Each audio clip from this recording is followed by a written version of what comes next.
সমৃদ্ধি আর সম্ভাবনার স্রোতধারা মায়াবী কর্ণফুলী, যে নদী আলাদা করেছে দুই পার, দুই জীবনধারা।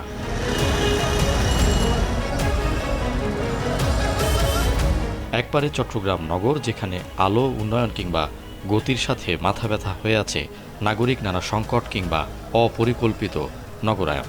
অন্য পারের কর্ণফুলী আনোয়ারার মতো জনপদ অমিত সম্ভাবনার উর্বর ভূমি হলেও বৈষম্য ও অবহেলার গল্পে জর্জরিত।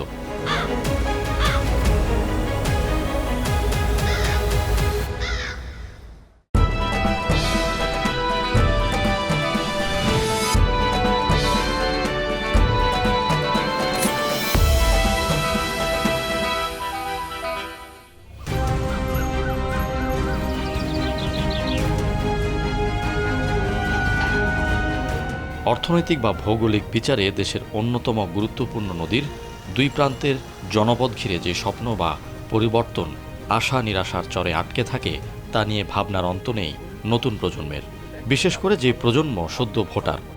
আমাদের কর্ণফুলীতে ব্যবসা বাণিজ্য সব কিছুতে আছে, কিন্তু ওই যে নেতৃত্বে বা এই কর্ণফুলীবাসীর কণ্ঠস্বর হয়ে কেউ বলবে বা দাবিগুলো চাইবে, কর্ণফুলীকে উন্নত করবে, সেই গ্যাপটা রয়েছে। হাজার হাজার কোটি টাকা এখান থেকে বিভিন্ন শিল্প গোষ্ঠী এখান থেকে আয় করলেও এখনও পর্যন্ত আমাদের কর্ণফুলীতে কোনো একটি হাসপাতাল গড়ে ওঠে নাই।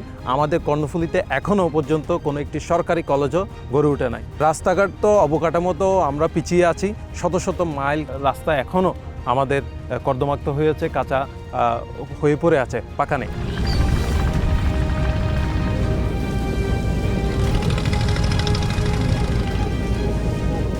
শিক্ষা পরিকল্পিত ও সমন্বিত উন্নয়ন কিংবা তরুণদের দক্ষ জনশক্তি হিসেবে গড়ে তোলা, নানা স্বপ্ন ঘুরপাক খায় এই তরুণ ভোটারের মনে। বৈষম্যর চিত্র আমরা দেখি দুই প্রান্তের দুই জনপদে, তো সেটির পেছনে আপনি নেতৃত্বকে দায়ী করছেন। তো আপনি যদি সেই নেতৃত্বের জায়গায় আসেন কিংবা পরিবর্তনের দায়িত্ব পান, তাহলে আপনি কিভাবে সেই সংকটগুলো দূর করতেন বা কিভাবে এই জনপদকে পরিবর্তনের জন্য কাজ করতেন? একজন শিক্ষিত মানুষই দেশকে সঠিক পথে এগিয়ে নিতে যেতে পারবে। সেই ক্ষেত্রে আমাদের কর্ণফুলী শিক্ষার দিক দিয়ে অনেক পেছিয়ে আছে।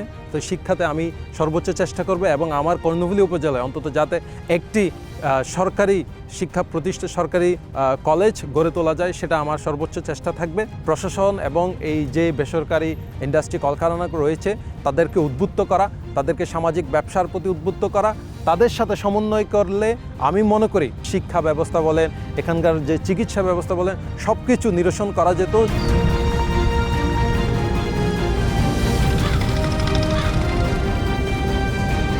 পাশের উপজেলা আনোয়ারার শিক্ষার্থী মুবিনুল হক চৌধুরী নতুন ভোটার হওয়া এ তরুণ প্রকৌশল বিদ্যা নিয়ে পড়াশোনা করলেও সামাজিক নানা সমস্যা ও সংকট তুলে ধরেন তার লেখনীতে।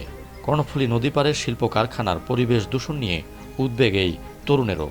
কয়েকটা ইন্ডাস্ট্রিতে গিয়েছিলাম, ওইখানে দেখছিলাম ওরা নদী কীভাবে দূষণ করে। ওরা বেসমেন্টে ওদের ওয়েস্টেজগুলো রাখে, তারপর যখন আপনার জোয়ার আসে বেসমেন্টে ওইদিকে ফাঁকা থাকে, নদীর দিকে জোয়ার আসলে জোয়ার টানে ওই বর্জ্যগুলো নিয়ে যায়, এটা করতেছে। আবার কিছু কিছু ফ্যাক্টরি আছে যাদের আপনার চিমনি যেগুলো আছে ওইগুলো দিয়ে আপনার ধোঁয়ার সাথে কার্বনের সাথে আবার তেলও যাচ্ছে। তেলগুলো আপনার এখানে আশেপাশে যে গাছপালা আছে, ফল ফলাদি গাছপালা, ওইখানে গিয়ে পড়তেছে, যার কারণে আপনার আগের চেয়ে এখন ফলন কম হচ্ছে। তারপর বর্ষাকালের দিক দিয়ে আপনার যে ধানি জমি আছে, ফসলি জমি আছে, ওই জমিতে চলে যাচ্ছে, ফসল হচ্ছে না, নদীতে যাচ্ছে, নদীতে মাছ মারা যাচ্ছে। মানে একটা যে আপনার ইকোসিস্টেম, পুরো ইকোসিস্টেমটাই কিন্তু চেঞ্জ করে ফেলছে।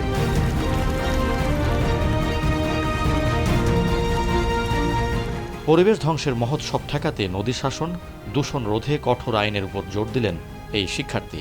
আপনি যদি পরিবর্তনের দায়িত্ব পেতেন কিংবা আপনি যদি দায়িত্ব পেলে নির্দিষ্ট দূরত্বে বিদ্যালয়, আধুনিক পাঠাগার, ল্যাব কিংবা স্থানীয়ভাবে পলিটেকনিক্যাল কলেজ গড়ে তোলার মতো উদ্যোগ আছে এই তরুণের ভিশনে। এই যে বর্জ্যগুলো সরাসরি প্রকৃতিতে এগুলো ইমিট না করে এগুলোকে রিসাইকেল করা যায়, বিভিন্ন ট্রিটমেন্ট প্ল্যান্ট আছে, এর মাধ্যমে আপনার গ্রিন এনার্জিতে তৈরি করা যায়, আপনার এগুলো দিয়ে বিদ্যুৎ উৎপাদন করা যায়, এগুলো জাতীয় গ্রিডেও কিন্তু আপনি সাপ্লাই দিতে পারেন। আমি সবসময় পরিবেশ দূষণটা কোনোভাবে টলারেট করা যায় না। উন্নত দেশগুলোতে ইন্ডাস্ট্রি আছে, ইউরোপ কান্ট্রিতে আছে, আমেরিকান কান্ট্রিগুলোতে আছে, কিন্তু ওইখানে তো আপনার এভাবে খোলা আকাশে তো আপনার বর্জ্যগুলো নিঃসরণ করা হচ্ছে না।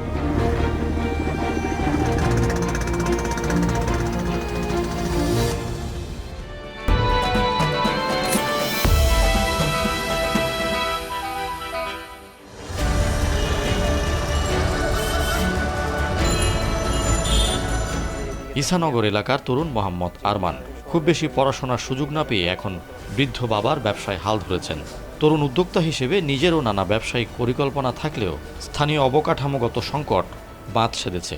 এই জায়গায় তো তেমন কোনো ফ্যাসিলিটি নেই, মার্কেট নাই, তাই আমার থেকে শহরে যাইতে হইতেছে ব্যবসার জন্য। তো এটাই মোটিভ যে শহরে যাই ব্যবসা করতে হবে, এদিকে তো এরকম মার্কেট নেই, ফ্যাসিলিটি নেই।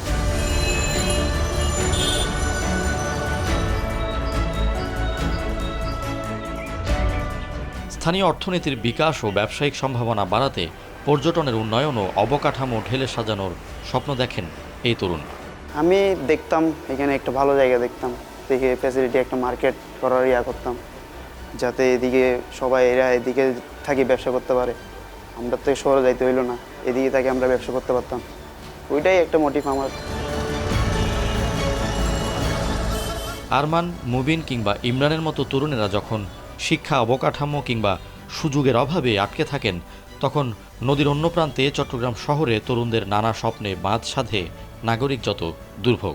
এই শহরে থাকার অভিজ্ঞতাটা কেমন একজন শিক্ষার্থী হিসেবে? এই শহর কতটুকু শিক্ষার্থী বান্ধব বলে মনে করেন আপনি? চট্টগ্রাম শহরে একজন স্টুডেন্ট গ্রাম থেকে এসে যখন পড়াশোনা চালানোর জন্য চট্টগ্রাম নগরে আসে, তখন তাদের প্রথম হচ্ছে বাসস্থান নিশ্চিত করা।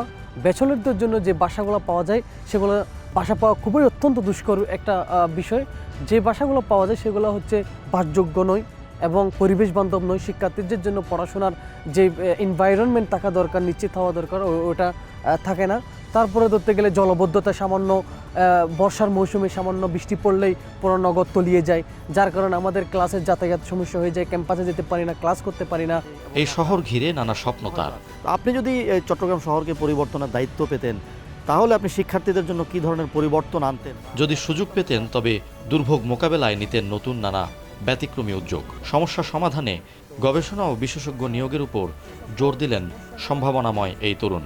সিডিএ, ওয়াসা, সিটি কর্পোরেশন সকলের সম্মিলিত পরামর্শক্রমে, পরিকল্পনাক্রমে আমি এই সমস্যার সমাধানের চেষ্টা করতাম।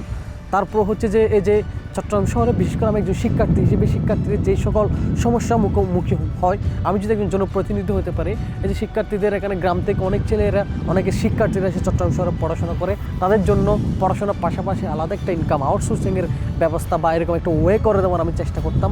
নতুন একটা ইউনিক আইডিয়া নিয়ে কাজ করতাম, সেটা হচ্ছে যে শিক্ষার্থীরা এই ধরনের সমস্যাগুলো বলার জন্য, তাৎক্ষণিকভাবে তাদের অভিব্যক্তি ব্যক্ত করার জন্য আমি একটা অ্যাপসের চালু করতাম। অ্যাপসের মাধ্যমে তারা তাদের সমস্যাগুলো এখানে জানান দিতে পারবে। আমি তাৎক্ষণিক দেখে সেটা ব্যবস্থা নিতাম, সমস্যাগুলো সমাধানের চেষ্টা করতাম।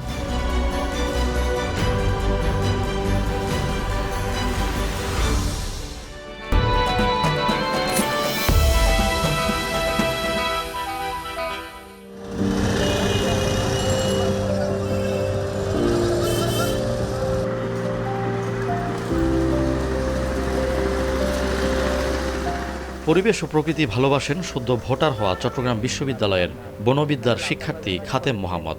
যুক্ত আছেন নগরের বন, বৃক্ষ ও পরিবেশ নিয়ে বেশ কয়েকটি গবেষণায়। দিন দিন চোখের সামনে সবুজ থেকে মলিন হওয়া এ শহর নিয়ে আক্ষেপের শেষ নেই তার। নগরের যেই সবুজ প্রকৃতি আছে কিংবা পাহাড় আছে, সেগুলো যেহেতু হারিয়ে যাচ্ছে, সেসব নিয়ে আপনার পর্যবেক্ষণ বা আপনার গবেষণা কি বলছে? বর্তমানে স্ট্যাটাসটা দেখি আমরা দেখব এখানে আগে প্রচুর পরিমাণে পাহাড় ছিল, এখন পাহাড়গুলো কিন্তু নাই। কিছু পাহাড় কেটে ফেলা হয়েছে, আর কিছু পাহাড় দেখা গেছে ন্যাড়া পাহাড় হওয়ার কারণে বৃষ্টি যখন পড়ে, বৃষ্টি পড়ার ফলে ওই পানিগুলোর মাধ্যমে সয়েল এরোশনটা হয়ে যাচ্ছে। সয়েল এরোশন হলে পাহাড়গুলো আলটিমেটলি নষ্ট হয়ে যাচ্ছে।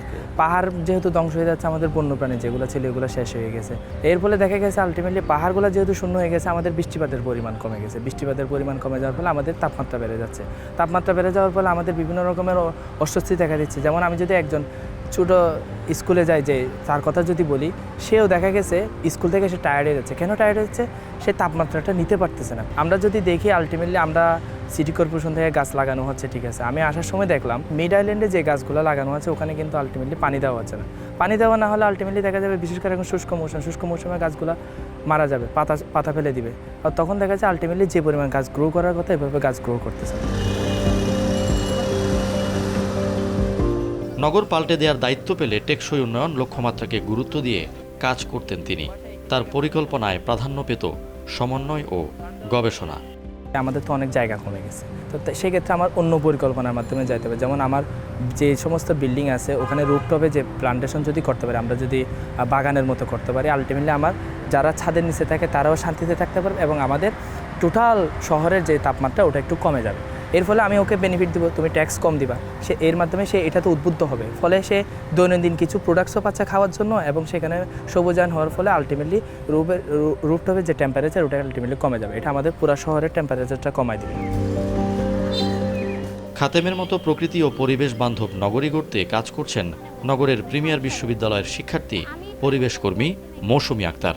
প্লাস্টিক ও পলিথিনের দানবীয় উপস্থিতি ঠেকাতে তার তৈরি কাগজের কলম বেশ প্রশংসা কুড়িয়েছে জনমনে। পলিসি মেকিংয়ের দিক থেকে যদি যাই, সেক্ষেত্রে হচ্ছে আপনার পলিসি মেক করা তো দূরের কথা, সেখানে হচ্ছে আমরা জাস্ট যাব, মিটিং একটা হবে, সেখানে ছবি তুলে চলে আসা, আর কিছুই না। ওই যে পলিসি মেকিংটা যেখানে হচ্ছে প্রপার একটা দক্ষ মানুষের দরকার, সে দক্ষ মানুষগুলো আমরা দেখছি না। কেবল প্রতিশ্রুতি নয়, দায়িত্ব পেলে নগরের পরিবেশ ও বর্জ্য ব্যবস্থাপনা নিয়ে কার্যকর কিছু করার ইচ্ছে তার।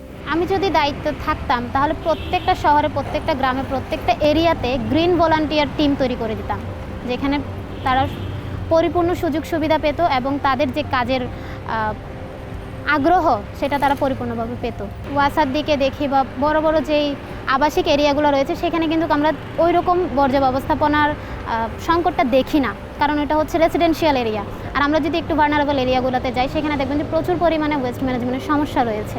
তো আমি ট্রাই করতাম ওই দিক থেকে যে ওয়েস্ট ম্যানের জন্য যতটুকু বিন দরকার, যতটুকু পরিমাণে সিটি কর্পোরেশনের লোক গিয়ে সেখানে সেই বর্জ্য ব্যবস্থাপনার কাজগুলো করবে, সেগুলো আমি প্রপার কাজগুলো করতাম।